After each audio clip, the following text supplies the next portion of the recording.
One of the best things about Harry Potter Wizards Unite is wizarding challenges, or fortresses as they're more commonly known. And while jumping in and battling in one of these fortresses is rather simple on the surface, there's actually a lot going on that you may or may not be fully aware of. So in today's video, we're going to break down the ins and outs of how to get the most out of your wizarding challenge experience. Wizarding challenges are held at fortresses, which are rare, towering structures that are easy to spot on your map. They can either be brown or white. If you see any fortresses that are surrounded by a swirling energy, that means other wizards are battling through challenges there. Just inside each fortress lies the Chamber of Chambers. This unique entry room connects each of the fortress's 20 other chambers, which are filled with dangerous foes. You must clear each foe-filled chamber in sequence to unlock the next one ahead, increasing your likelihood of encountering even more deadly elite foes. After you've chosen a chamber, the next step is to select your Rune Stone. These rare prizes are found inside the treasure trunks you receive by returning foundables and ranking up in the registry. All wizards participating must use a Rune Stone to unlock the challenge. The family and level of the Rune Stone you choose affects the rewards for upcoming challenge, so choose wisely. Once inside the arena, you will notice 7 bits of information: the leave button, the challenge clock, the number of foes defeated, the challenge team, the foe icons, the strategic spell tray, and the focus meter. Any foe icons that feature green icons are primary targets, for your chosen profession boasts a proficiency advantage over such foes. Tap on a foe icon to view its name and detailed status, including any special buffs or debuffs the foe might feature. If the foe seems like a favorable matchup, tap the start button to enter combat. Once you've chosen a foe, the scene shifts to an up-close view of the selected enemy and combat has officially begun. Quickly touch and control your wand, then drag the cursor onto the circular target that appears on the foe.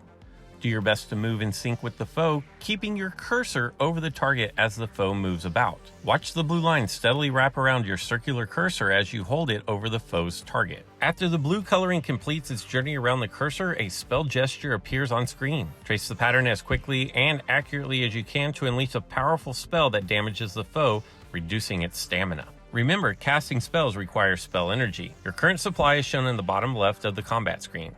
If your spell energy runs out, look to support your teammates with strategic spells from the sidelines. When a foe rears back to strike, you have a fleeting moment to cast Protego and shield yourself with protective magic. Swipe your screen to cast the spell, but beware that Protego may not fully protect you from harm. Some of the foe's attack damage may still penetrate your shield. Even a poor casting of Protego beats suffering the full brunt of a wrathful attack. So study lessons that increase your expertise in Protego power and be ready to swipe your screen at a moment's notice.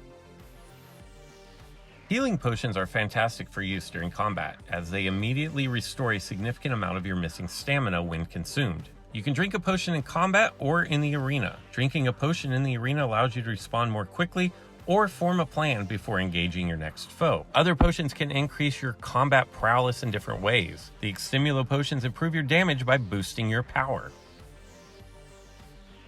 Defeat every foe within the time limit to secure your victory. You're then granted several rewards, including fragments for your challenge registry and rare spell books that will help you learn advanced lessons. Best of all, the fortress's next chamber becomes unlocked.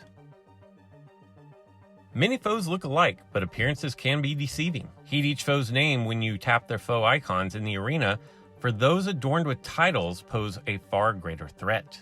You'll encounter more of these elite foes as you delve deeper through the fortress's chambers.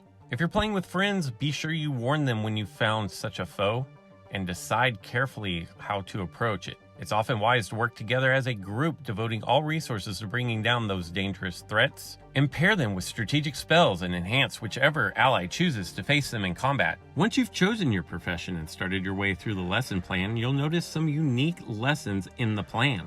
These are your strategic spells, which you can use outside of combat to enhance allies or impair foes. Each profession has 4 strategic spells with their own strengths and team-based combat. Focus is required to use strategic spells. Your current focus is shown in the focus meter near the bottom of the screen.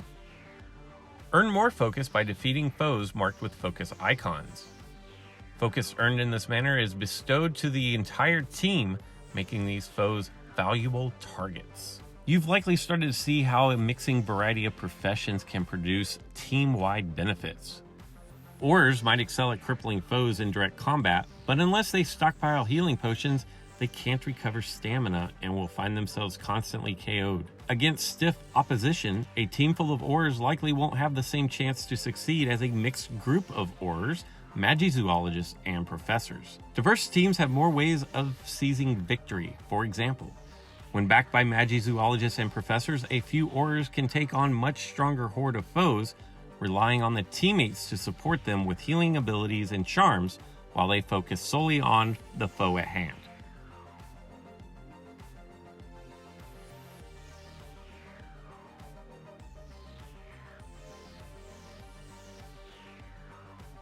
So there you have it. I hope you liked today's video. If you did, make sure you smash that thumbs up. And if you learned something from today's video, go ahead and share it with other witches and wizards. They may have the same questions that you had going into this. That's all I've got for this one. I hope you guys enjoyed it. And until next time.